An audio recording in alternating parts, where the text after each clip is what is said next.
Hey everybody, On the Run with Beards and Dunn is back. And Beards, this is a first, in about 70 of these things we've done, we've never had a repeater. We've never had a guest that we've had on. We always tell, we have such a good time with our guests. We go, well, we're going to have to ask you back. That's a lie. We've never done it. But in this case, I'm so glad we are. And I'm just I don't want to get Bart Yasso. He's our guest again today. His head too big, but it was one of our most popular episodes. So we had Bart on. You can look at how many people listen or view and stuff like that. And Bart, I think just your name recognition and the people that know you, they go, oh, if Bart Yasso's involved, I want to see what this is all about. So we do have Bart back with us today, and we're going to get into in a few minutes his latest publication, which is just amazing, 100 Runs of a Lifetime. And so I'm so excited to do this. So Bart, thanks for coming back. Beards, what's your thoughts? Well, absolutely. Bart and I have been buds for, oh my gosh, it goes way, way back. And he's one of those popular people when it comes to the running scene in the entire world. I mean, people know who Bart Yasso is. And a lot of people, even if you're not a runner, know who Bart is. And he's been on escapades throughout the world. And Bart, we just love having you back on again. And this book, the 100 Runs of a Lifetime, unbelievable. Bart, it's awesome. How long has this been in the works for you?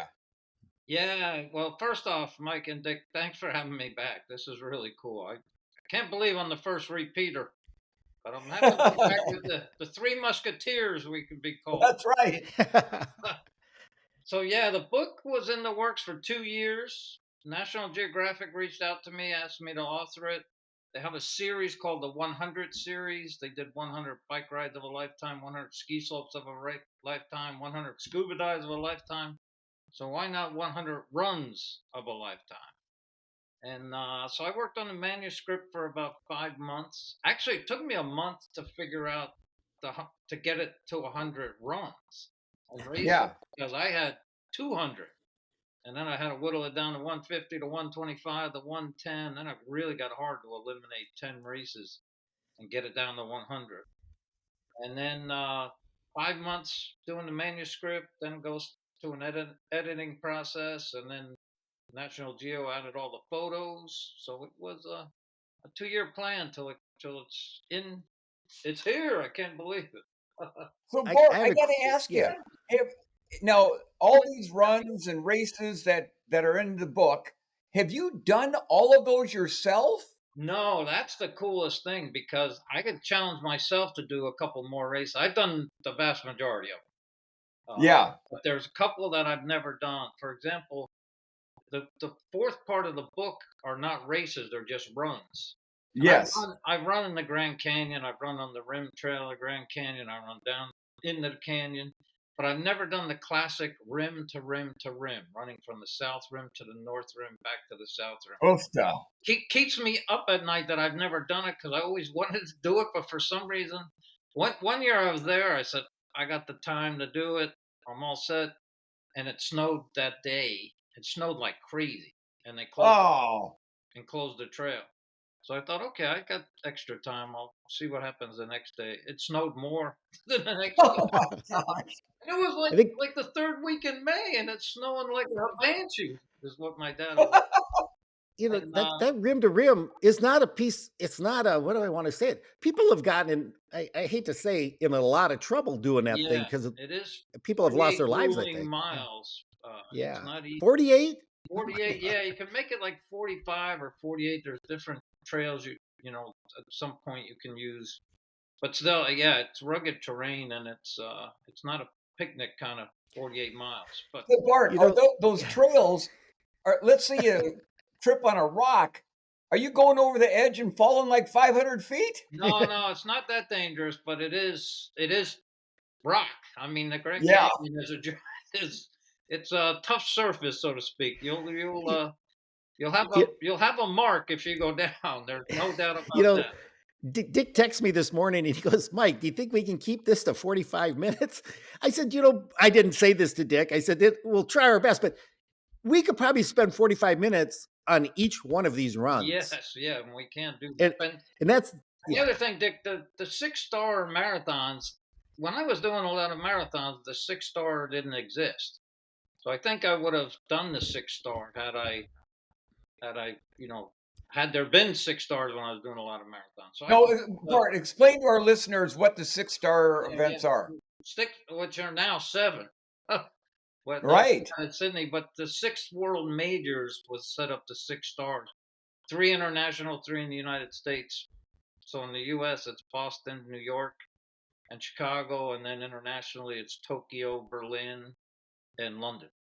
But now they just added Sydney as a 7th, so all these people that had these 6 stars have to figure out how to get a 7 star. Let's say in 7-2, I want to remind our listeners, you've ran a race on all 7 continents or just ran on all 7? No, I've run a race on all 7 continents for sure. Okay. Which, when you think about it, Antarctica is a continent.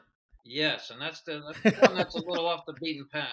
But thanks to the So brilliance of Tom Gilligan in Marathon Tours, he created the Antarctica Marathon. I did it back in 1999. It was unbelievable.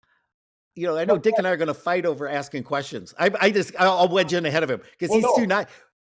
How many races? Do you actually know how many races you've participated? There's no way I know, because when I was sorting out all these races, I was like, oh my God, I did this one. So I looked through 5 passports that I have and looked at all the countries I've been to and all the places. And then I found 800 press credentials. I think it was 803 press credentials, and I laid them out, by location.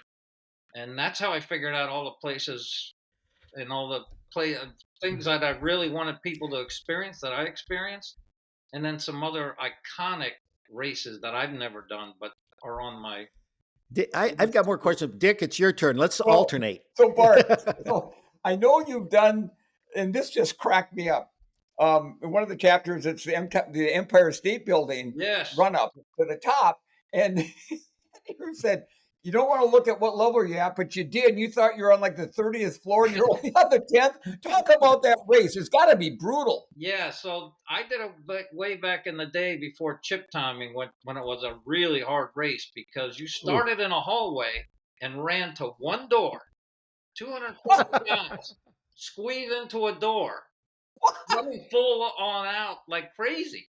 And then you got the 89 floors to run up, and it's just craziness. And this was back in the days of Fred LeBeau and Alan Seinfeld. Yes. So Fred LeBeau and Alan Seinfeld were the main people behind the New York City Marathon to bring it what it is today. And Alan told me, he said, Bart, he said, run as fast as you can and get in that stairwell, because once you're in there, it's hard to maneuver and you can't pass people. And I just remember I listened to him. I ran as hard as I could, got in the stairwell, and the first level, the first floor, I wasn't touching the ground. I was shoulder to shoulder with other people. My feet weren't touching the ground, and I was going up the steps. I'm like, how is it? I'm like moving my feet, and they're not touching. We're just and in case our list, and then yeah, go ahead. Then get up. But that's exactly right. And he told me, do not look at the doors at each floor, because there's a number there, and don't look at it. And I didn't for like 20 or whatever it was, and then I looked, and it was half of what I thought. I thought, oh my God, I got. So Bart, at what floor do your legs just start screaming? Oh, your lungs and it's like sprinting, and whatever dust was in the Empire State Building when they built it is still there. It's just everywhere in the stairwell. Honest to God, I blew my nose and I had soot coming out of my nose for a week. I can't. Oh, it was the hardest 10 minutes of my life. And the winners are, I think I was 12 minutes. The winners are just under 10 minutes. But it's such a unique event. Now, of course, they do chip timing, and they send like runners off 2 by 2, and that takes all the fun out of running across the hallway and entering. Right. 250 people fit through one door at the same time. I got to back up and assume everybody knows who Bart Yasso is as a runner, as a person. And, as we're getting a little long in the tooth, as they say, or whatever, or higher foreheads, a lot of the young people that might listen to this, Bart, you, I think I read somewhere you started running as a teenager. So you got like 50 years of running. Yeah, like 48 years. I was just about to turn 22 when I got into it. I mean, I just Okay. headed out the door and cut off jeans and a t-shirt and a pair of Keds and said I'm a runner and didn't And realize it what would and it happen to took. me Yeah. down the road. But I got And hooked. then you got a job with Runner's World magazine that you kept for 30 plus 31, years. 31 years at Runner's World, and we Ambassador. Yeah. travel around the Yeah. world. Yeah. And your moniker, I've heard, and I think you might have mentioned in our last podcast, is mayor of running. When you think of a mayor, mayors just promote their city, whether they're living in a dump, they're going to promote their dump, because that's kind of expected. You're the mayor, and so you've kind of, people look at you and go, Bart represents running for the man. Dick Beardsley could help represent running for and I'm meaning this as a compliment, Dick, for the elites Right. and for the common man too, because Dick does both. I mean, he's not snobby. You know, I don't want to sound. You probably never had the performance. I know you've won marathons, you've won triathlons. You're a great athlete in your own right, but I think I think Dick told a story on our last podcast that whenever you're at an expo, and I think I read somewhere you've done like again 1,200 expos in your life, Yeah, and just about every expo you probably ran the event that you were there for, mostly. because I know Dick does. Yep. But the lines for meeting people are always the longest for Bart Oh Yasso, yeah. because the average guy goes, "That's my guy." He's out there doing it and loving it. I think George Sheehan was so popular because he could kind of verbalize. I think he said, "What's a philosopher? Just verbalizes what the common man feels, or Yeah. something like Well, that, or here's the writes it deal. down." Here's the deal Yeah. with Bart. You do not want to be in a booth next to Bart taking pictures and signing posters because nobody's stopping at you. They want to go talk to Bart. Okay. I don't So blame them. So now that we have your background, just for any new, younger 18-year-old runners that are like stumbled upon this podcast, because they heard the name Yasso and they thought of the 800s, which we're not going to talk about because you only get asked about that, what, 2 or 3 times a day? Yeah, every day of my life since that came out. And Hamby named him after me for the magazine article that came out in 1993. And there's not a Oh. day in my life since 1993 that I have to think about Yasso 800. I'll be in like Could you imagine if you got like a royalty for every time somebody said the word Yasso in the 800s? grocery store and some guy goes, "Oh, I just did my Yasso 800s." I'm like, "Well, I'm just trying to pick out breakfast for what I'm gonna." All right. So back. All right, yeah, because we're gonna not be able to contain ourselves, but Yeah, the real focus for today is to promote and endorse. I think not just for any financial gains. I'm sure you make a ton of money for each book that's sold here, Bart. no, I got paid up front as you go along, and All there's right. I'm just happy that it's out there, and I'm very Well, happy to associate with a global brand like National Geographic. Oh my oh, gosh. well, and my point was this is just I think every runner that needs any inspiration, motivation, uh, a good laugh would definitely enjoy getting this book. It's so beautiful. It's definitely going to be on our coffee table. It's kind of one of those. National Geographic as a kid growing up, we had such limited resources for information, Right? and of course we did always like the photos from Africa where the with girls may be scantily. Anyway, we won't get into that. But when I first heard about this, I kept thinking of that movie that had who's the comedian, Ben Stiller. Didn't he, the Adventures of Walter Mitty or something? And wasn't he trying to find the National Geographic photographer to get that ultimate photo? And uh, I live my life scarcely through movies, obviously, Yeah, but National Geographic is such a prominent, well known, and so Bart, let's just get back to the book. How many copies of this thing do you think? Do you know how many they put out on the first run I or don't anything? know though what the first print run is. I'm just out there promoting it and going to. I got a book Well, signing I on saw. Monday. I got a local TV station interview Uh, tomorrow. It just goes on. So I think Barnes and Noble has it. I saw on the web. Yeah, I went on the internet and yeah, so when they carry it, it's yeah, I have a it Barnes it, and it Noble about a mile away, and they definitely have. But when I National love. Geographic approached me, the way I looked at it was to align myself with the brand was absolutely. I was just in awe that I had this opportunity. But I also thought it's really beneficial for the sport of running. because we need Dick, these you got some global questions? brands at a high level, like a National Geographic, to pay attention to our sport and be part of our sport.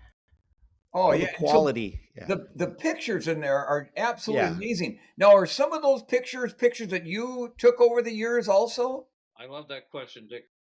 There's one picture in there that's me that I'm in. What So page? I'm in the intro area. There's one page, Right. one photo. I'm running with a couple guys in the Big Sur Marathon. And Yes. you can tell Ah. I'm younger. I got a good stride going. I had hair, and it wasn't great. There you go. So that photo was given to me from the Big Sur Marathon. They sent it to my office after the race, and then so that's the only photo of me. And then the other photos are on the National Geographic photos. I told So them, Bart, as long as we're talking about Big Sur, talk about that race because it's one of the most beautiful races in the world. But it's super tough though, isn't it? you know what? I tell people all the time, it's not as tough as everyone thinks it is because I ran Okay. times on it, not even really, go. I used to go there. Runner's World was a big sponsor of Big Sur for years, and I always had to be there representing Runner's World. So a lot of times I would just go out and run it, and sometimes I wouldn't run it and be the official starter and speak at the dinners and all the stuff that how it works, Dick. You do it all the time. Yeah. Well, but it actually is a net descent course. The hardest thing is the wind comes out of the north most of the time, and you're running north, and so you get beat up by the wind a little bit, but it's usually good temperatures. And if you know how to run downhill, there's more downhill than uphill. Nice. But it is just picturesque, and that's Oh, the moniker of the race. I mean, it is We have running on the a good western edge of the world, and it's just incredible. we have a good friend, Mary Court. Yeah, How Dick help me? Didn't Mary win the dang thing 4 or 5 times? Big Sur? I oh, didn't did, Like she I Oh yeah. don't know. I think she did. I think she had the course record maybe at one time, and she was like a yeah, 4-time Olympic trial qualifier and Sacramento runner just super. Mary Court and her Yeah, husband. They yes. stayed at my house one time, and we had Oh, what a great I couple. was in Yeah. Hawaii. They're at my house. We had a hurricane come through, and there was water in my basement, and they thought that was always there. Like I had a they're saying we never had a basement in any of our houses in California, and they said, and you got like water running through it. I go, there's not supposed to be water running through it. Like It's like an indoor pool. never down there. They said, oh, it's like 3 feet deep down there. We really got You got Oh. your own private fishing pond. yeah, we really got like 10 inches of rain in a short period of time. It was crazy. And then I had to tell them Well, it's not supposed to. There's no canal in my house. the the fun thing about your book too is your narrative because you experience a lot of it, and I just off the top of my head, beta breakers, you talk about and why my mind goes there to the naked runners, and it's illegal to be naked. I guess they made it a law, but not that day. Yeah, The cops looked the other they direction. just looked the other way. I remember asking the guy. So I've run the race a couple times, and I've had Naked? enough. No, no, no. Okay. But I had enough guts to go up to the guy and say, "Okay, you ran this race naked. Where are your clothes?" He goes, "Oh, I leave my house naked. Get on the train, take me to the start, and then the race. And then after the race, go to the big. They have a big party in the polo field down by the finish line." He said, I hang out at the finish till I get Hang hair out. get cold, and they said then I get in the train and head back home. This was before we had Ubers and Lyfts everywhere, Right. and there weren't many taxi cabs that would come into Golden Gate Park. So he said he would just take the train back home, and then made his day. Take a shot. Yeah, Well, that was mind-boggling to me. one example of and then like Boulder. You talk. I love that how back in the day I ran it. I made the serious mistake of I got accepted into the elite field. Oh my God. I'd never ran at altitude before. And so, but they started, it was a mass start. And in a 10K, I swear some of those runners were crossing the starting line when some of the runners were finishing because there were so many people now. And as you explained in the book, they do waves. And so they figured out how to manage. Yeah, the computer timing chip has done a great thing for our sport because in the old days, like New York City Marathon, the last runner would cross the start line at would take like 10 or 12 minutes to clear everyone onto the Right. front. And that person had 12 minutes added to their time. I mean, it's all in the old days. I feel bad for Oh, people that, ran a decent Yeah. time and got, at 10, 12, 15 minutes added to their time. I So, just had a Bart, friend so do London. one Oh, of the marathons that you highlight in the book, 100 Runs of a Lifetime, the Great Wall Marathon over in China. Yeah. Now, did you ever do that one? No, that's one that's on my bucket list to really do. I was supposed to go to China and run on the Great Wall with a running group over there, and it happened. It was right before COVID was a thing. But COVID was mm. already a thing in China, but not in the U.S. So there was all complications with my visa, so I never got on the trip, and probably was a blessing that I didn't go. What an amazing, hard event that must be. Oh, Yeah, I talked to a few runners that have done it, and they said it is brutal. It is just straight up. You can't get a stride going. You literally are using your feet and your hands to propel yourself up the wall. sounds like the Empire State Building, but all the way up into the Yeah. 26 miles. So yeah. Oh, Yeah, that's one I would love to do. There's a couple on, like I say, the vast majority of the book are races that I've run or runs that I've done. But there's a couple ah, that I need to do. The Manchester Road Race in mm. Connecticut on Thanksgiving Day. And Yes, it's done it over 60 times in a row. I know. And I'm like, I got it, and I always said, Amby is a genius. He picked a race that's 4.7 miles to run year after year after year instead of like a 50 miler. Or Right. there's a guy who's run Comrades, which is 56 miles or 89 kilometers, whichever you call, and he's done it over 50 times. 50 times. Yeah, a 50-mile So, Bart, now, year. have you done Comrades? Yeah, I did Comrades in 2010, which was a cool year to do it because World Cup soccer was in South Africa, and the World Cup started 6 days after Comrades.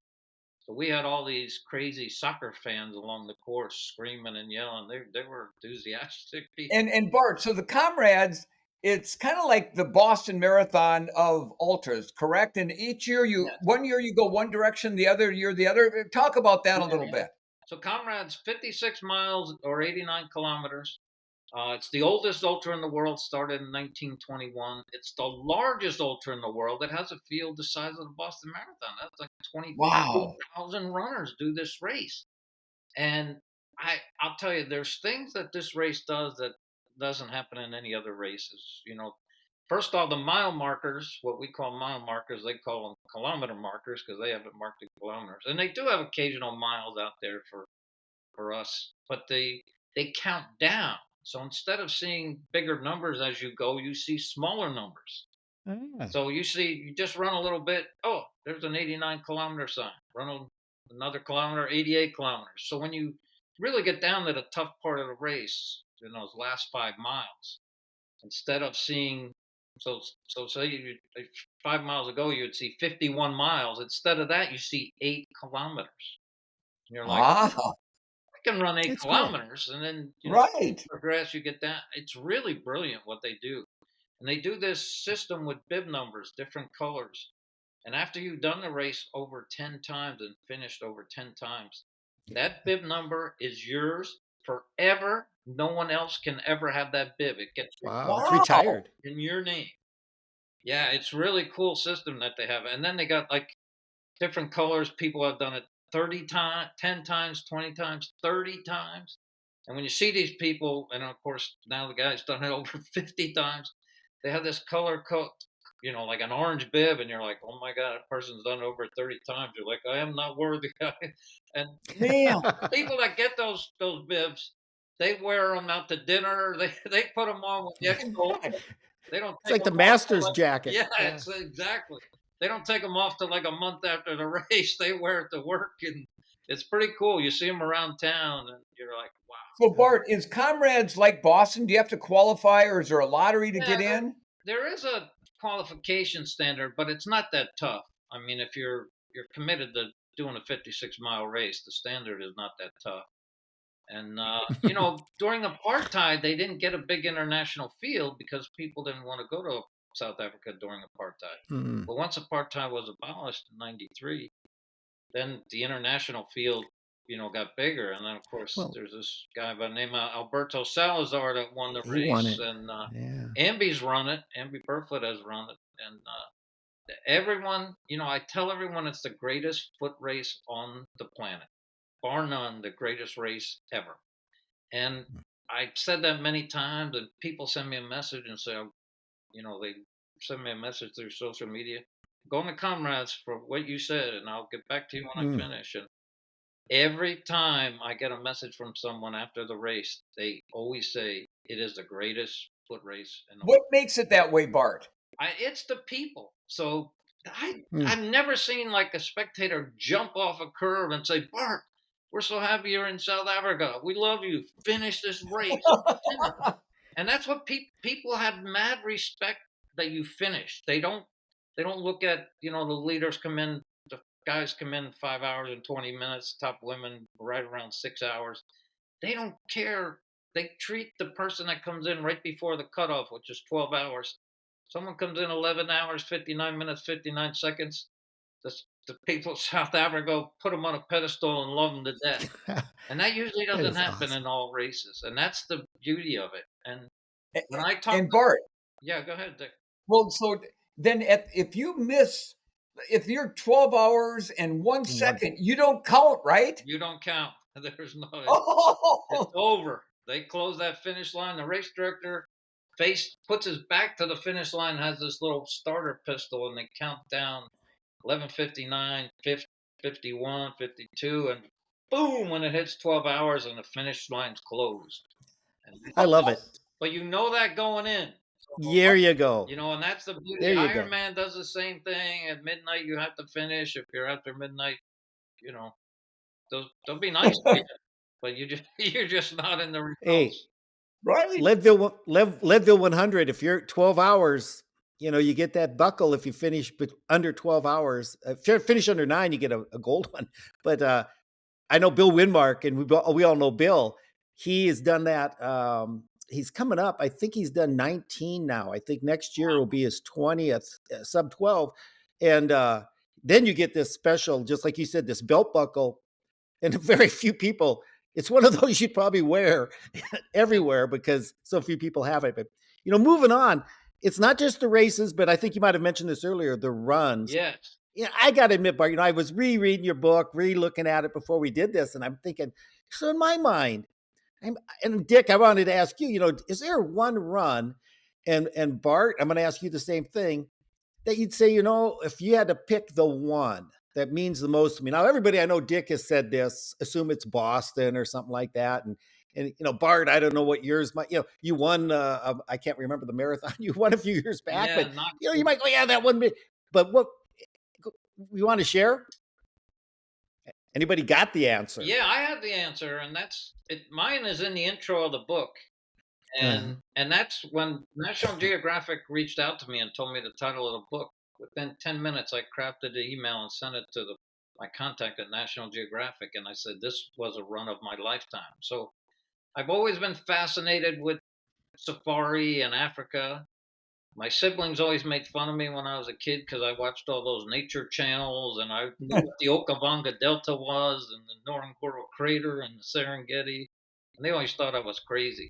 But then when I became an adult, I went on safaris. I went to the Serengeti and I went to a place, the Ngorongoro Crater that I talked about, 30 kilometers around the rim of the crater, and it's 2,000 feet deep. And I always wanted to run out of that crater. The first time I was there in the early '90s, and then when I was there in '95, I convinced my guide with a little bit of money on the line to let me run out of the crater because they're told not to let people out of the vehicles because of the wildlife in the crater.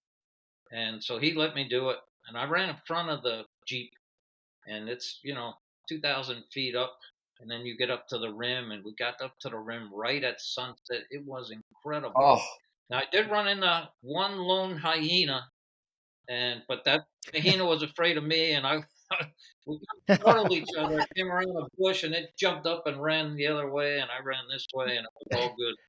And then continued up to the top of the rim, and like I say, just that classic sunset. So I always say that is absolutely a the run of my lifetime. And that was, and you, yeah. Dick, you got something that comes to mind as far as like what Bart just described, or? I'm thinking about that. I right off the my head, I can't think of any one particular run that sticks out the most. Probably the one that's so vivid in my mind was the 19 and it was a race. It was the 1981 Grandma's Marathon, and everybody asks about which marathon that sticks out for you, and of course Boston's right up there. But the Grandma's Marathon in Duluth, Minnesota, in 1981, it wasn't because I was fortunate to win or run 209 back then, but it was the first time my mom and dad had ever seen me run a marathon. That's And I remember coming through the finish line, and my Scott Keenan, the race director and founder of the race back then, he let my folks watch at the finish line inside the chute, and he thought I might have a chance to win it. Well, I come through, and my dad, who had an eighth grade education, who you could hit over the head with a 2x4 and he wouldn't cry. So I'm coming across the finish line, and my dad's crying, my mom's crying, I'm crying. It was just such a neat deal to see my dad's emotions like that. And for a few months afterwards, if I was with my dad somewhere, it didn't matter where, he'd go up to perfect strangers and go, it's my kid. He just set the record at Grandma's Marathon. I go, That's Dad, knock cool. it off. That That one always sticks out for me. yeah, is that awesome. makes complete sense, Dick. That is Awesome. cool.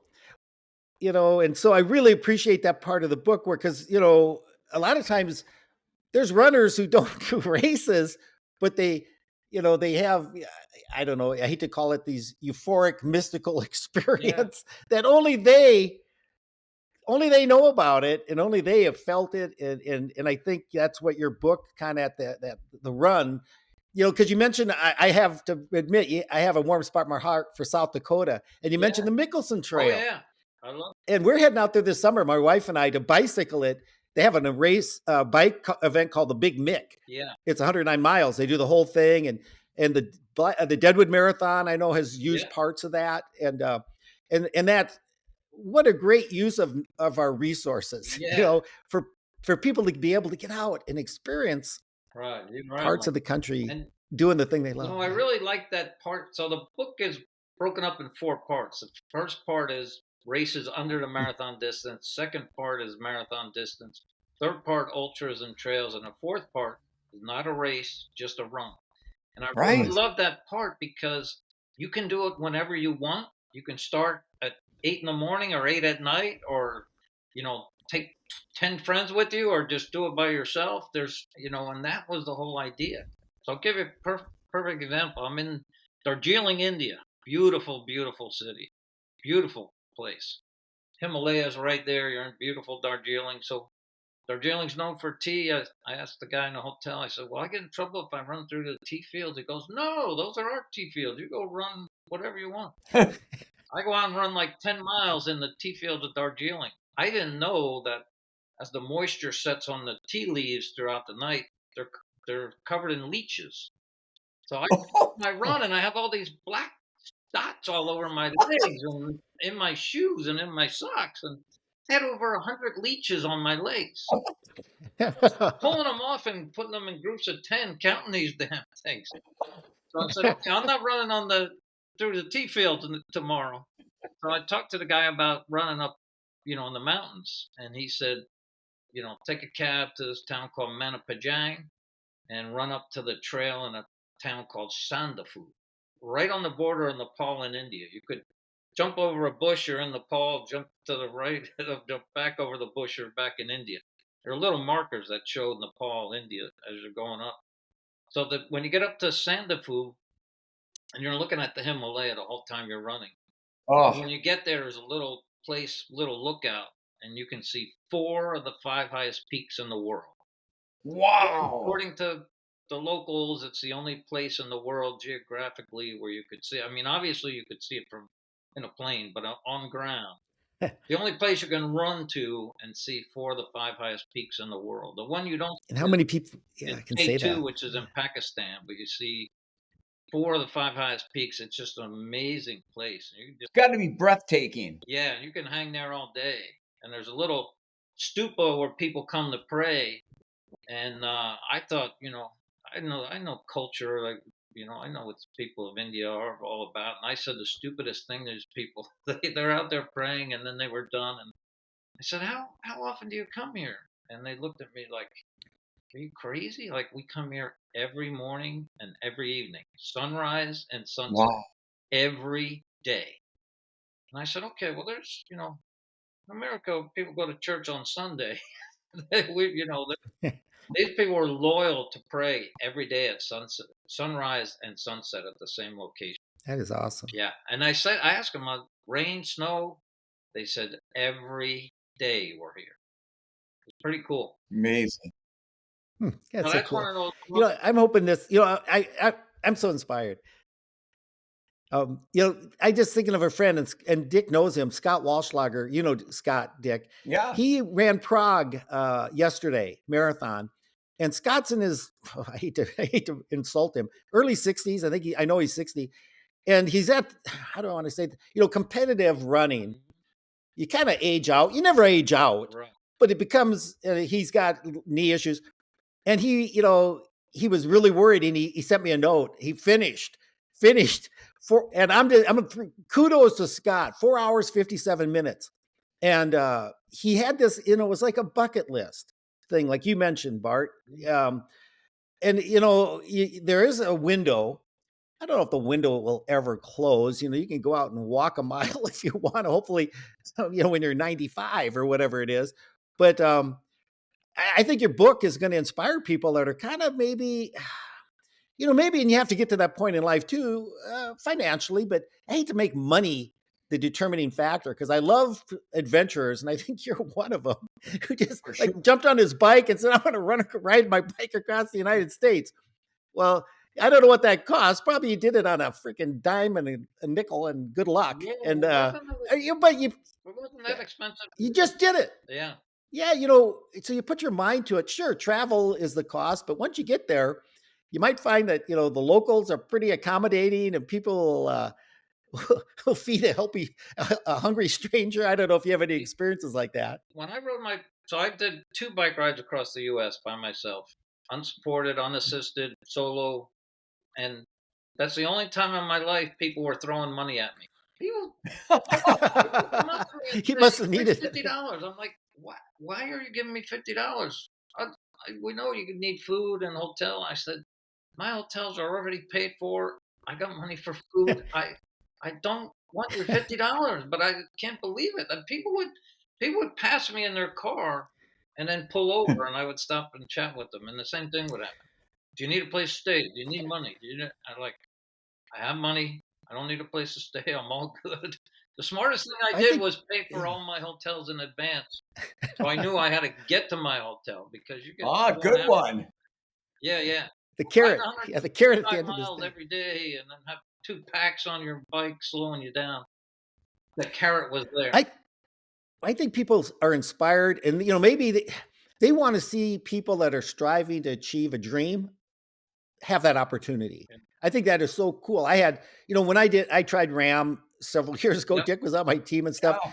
And when I had one fella, a very good friend. In fact, I'm going to be seeing him here in less than a week. His name's Keith Miller. He found out, and I go, I'm trying to raise money to afford to do it, because it's very expensive. And I'm also trying to make some money. I raised some money for Dick's foundation, what have you. And I just always remember, I'm going to say it. He gave me $500. He goes, Mike, I want to help you try to hit your dream. I had a doctor, Dr. Bob Willix in Sioux Falls. I wanted to go run Houston Marathon with Dick Beardsley in 1981. Newly married, barely had enough money just to live. And I went to the local running club and asked them if they would, sponsor me. And they were all my friends. And I kind of was hoping, and they said, Mike, we love you. We hope you are successful, but where do we draw the line on when people come and say, can I give me money to go to a race, and stuff like that. The guy on the board was a physician, wrote me a check for the airline fee after the meeting out of his own pocket. And I went there, and it really helped further my running career, sort of thing. And so, yeah, I think your book kind of maybe, I don't know, I'm getting goosebumps just thinking about your book, might inspire somebody to say, well, I can't afford. Yeah. was, I think Dick mentions this in a few talks of his. You have to have the guts to ask. Right. Sometimes, if your heart's pure and you have the right motive, reasoning. I'm not doing this for selfishness. It's just I want to do it to show people it can be done. Right. I think people line up and say, "Wow, here, go do it." Yeah. That sort of thing. Hey, Bart, before we run out of time here, and one of the events that you did, I think you did it, or at least it's in the book anyhow, is the Antarctica Marathon. Yes. Did you do Antarctica? Yeah, I did the Antarctica half because I was helping Tom. So I did they did a half and a marathon. I did the half, and then Talk about that and how Yeah. did you get there? And I've heard my you're God. you're running through penguin dung and all that kind of stuff.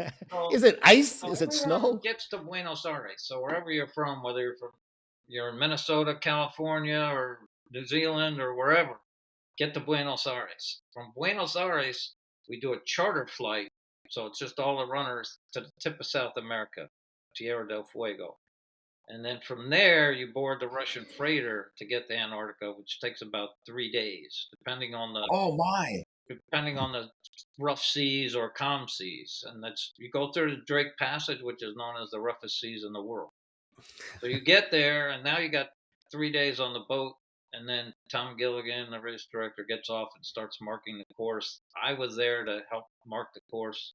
And you can't do anything to Antarctica. You can't put signs up or anything. So we laid mile markers on the road, just on the ground, put rocks on them. And then, so we marked the course and set it up. I worked that with Tom on it, that it was out and back, so you could see people all the time. Yeah. If we did get a whiteout or some crazy weather, people were never going to be that far from where we started. And then, all the runners are on the ship. I stayed in a Russian camp that was in Antarctica called Bellenhausen. And I didn't know that I was sleeping on an autopsy bed. I thought, why did they give me a And I had these two holes at the bottom, and these tubes came off, and that's where the blood would drain. And I didn't know that till after the second night I was there. I said, why do I have a metal bed? And they said, that's not good. I mean, I slept in my sleeping bag, but they said, it's an autopsy table. I'm like, oh, yay. I didn't know. Stuff like that was crazy. And then we marked the course, Bill Sayers, Tom Gilligan, myself. It's all set up. And then when we're marking the course, these birds, which are about the size of a crow, called a skua, they were nesting, and they were mean. And they would fly right at your head, like make eye contact, like I'm going to hit you in the head. And you would dive to the ground or get out of the way, and it would drag its feet and smack you in the head. I'm like, I'd rather face a polar bear than these damn birds. They like that. So after dealing with the scores, we got it all set up. And then we put out a table the day of the race, and you could put your whatever energy bar you had or drink if there was something specific. There was, the race provided stuff, but if you had personal stuff, put on this table. Well, that stuff was all set out. The race starts, and as soon as all the runners were gone, those scores came down, those birds came down. They opened up a power bar wrapper like it was easy. The runners let out there. And I thought, oh my gosh, those things. I'm always ripping at them. It was unbelievable. So then I did the half and then helped Tom because some signs got messed up that we had on the ground, and but it was all good. It's just amazing. But you see wildlife, the whales. You get to go into these coves after the race was over and really get to sightsee. Some of the penguin colonies can be 100,000 penguins. Wow. And you smell them before you see them. Penguin guano has such a foul smell. You go, oh my God, we're close. And then you come around the bend. There is a rookery of 100,000 penguins. So Bart, would the penguins be, would they be scared of you? Or they probably hardly ever see humans. Yeah, no, they were interesting. They were calm as could be. You could walk right up to them, and they didn't move. They didn't think they were humans. And I guess because they're so infrequently see people, they're not right. And then supposedly, like a ritual, if they want to mate with some, they pick up a rock and drop it in front of the mate they want to pick. And so I remember my buddy Steve was there, and they kept dropping rocks at his feet, and I said, I'm a penguin pretty soon. People He's like, I'm not. Maybe I should move over here. And then it was hysterical. But I'm telling you, Oh you can either look my gosh. you can either look at Antarctica. Some people look at it and say the starkness is, why come all this way to see, just snow-covered rocks and penguins hanging on a rock in the middle of the Antarctic Ocean. I thought it was fascinating and absolutely beautiful. Yeah. The wildlife and the surroundings. Just, it is frozen. It is cold. I mean, Tom puts on the race in the summer months of Antarctica, which is like the summer in Antarctica is like a normal winter day in Chicago. Yeah, Bart, listen, we could go on and on, but we can't thank you enough. And we highly, highly recommend this book, 100 Runs of a Lifetime, Bart Yasso, National Geographic. Bart, you and National Geographic did an incredible job with this book. Again, Dunn and I highly recommend it, and you'll get a big kick out of it, and some really wonderful photos and some just interesting topics about each of those races, runs, things like that. Yeah, and I tell people, start creating your 100 runs of a lifetime. Every one of them. Absolutely, and we appreciate it, Bart. We want to thank everybody for listening today, and if you have any questions for Dunn or myself, or comments about the show, you can contact us directly at our website at beardsanddunpod.com, or you can leave us a comment on our Facebook, Instagram, or X, all at Beards and Dunn Pod. Yeah, and if you're watching on YouTube, we'd love to have you subscribe or hit that like button or whatever it is. And Bart, you're in the Hall of Fame now for the Beards and Dunn, On the Run with Beards and Dunn. A two-time guest. You're the best, buddy. Yeah. Well, Thanks, if there's a third time, you're the man. All right, Bart, thank you. Have a great day. All right, thanks so much, guys. You bet.